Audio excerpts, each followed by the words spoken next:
আসসালামু আলাইকুম। কেমন আছেন সবাই? আজ আমি রান্না করছি দেশি মুরগি। আর এই দেশি মুরগিটা আমি রান্না করব সাতকরা দিয়ে। প্রথমে আমি প্রেসার কুকারে মুরগির মাংসটা দিয়ে তাতে আদা রসুন বাটা, টমেটো কুচি, তেজপাতা, দারচিনি, এলাচ, হলুদের গুঁড়া, মরিচের গুঁড়া,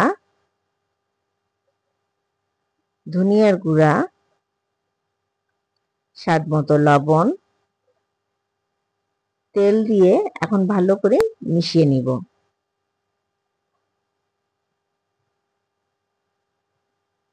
দিয়ে দিচ্ছি পরিমাণ মতো পানি।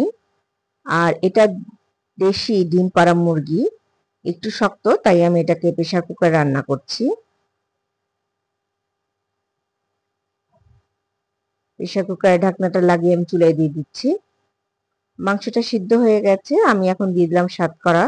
সাতকরাটা আগে দেইনি, তাহলে এটা গলে যাবে।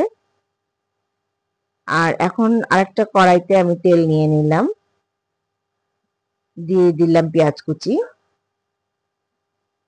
কাঁচামরিচ। আমি ভালো করে একটু ভেজে নিব। লালচে হয়ে গেছে, আমি এখন রান্না করা মুরগির মাংসটা ঢেলে দিব। দিয়ে দিলাম ভাজা জিরার গুঁড়া,